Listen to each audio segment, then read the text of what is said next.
kuma bi ana Oyakopon this annually a fan so by now over Oniakuba Solomon or say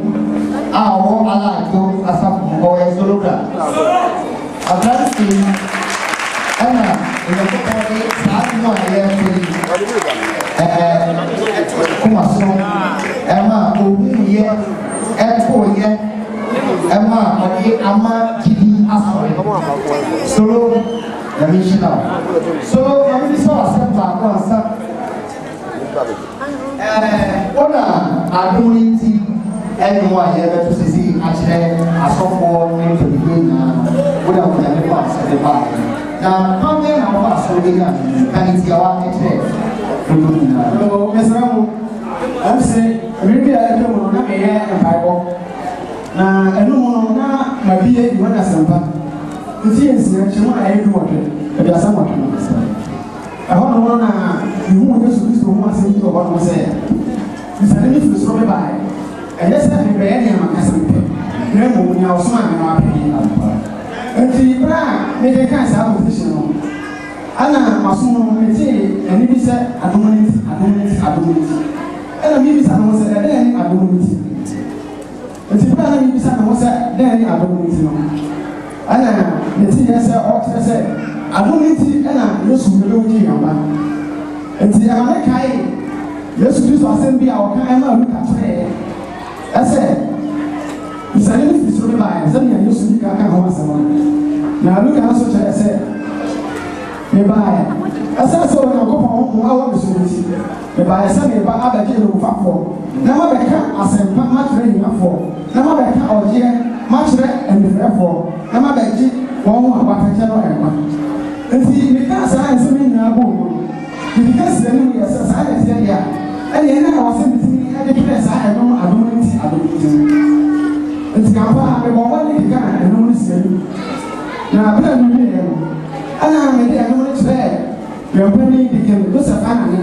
I don't know I want to move out into Foma now we are also to say we are normal or say a normal about you everything I want to bring you as well let us listen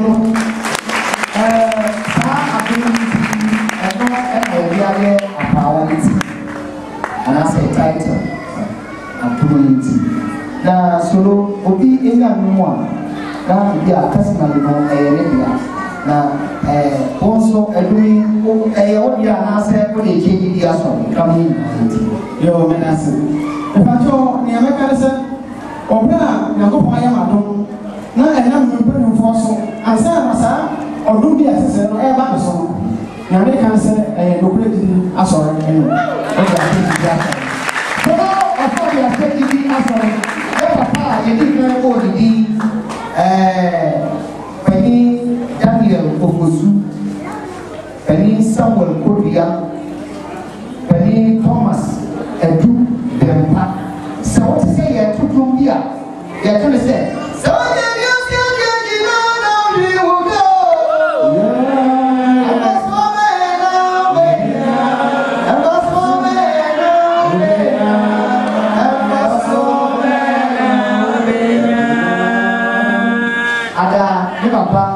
Thomas Edu Dempa ya never come stop them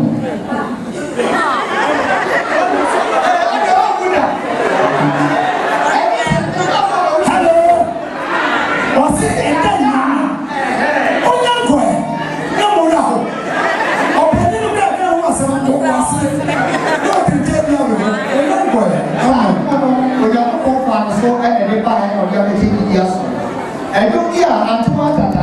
say me crash the galley. Then we walk in nation. Young Papa so and they buy. So we are friends. And we and we know this up. So am I going to check the husband? Where is money? You're money is a new one. I'm saying I'm not a woman. Na bra ba ha e ba tu ye mpani a wanya de be ro e ye opani Daniel Ofosu enti ona na de pese na me be ya ma do na ka odo mo de to mo no sa o ni so amo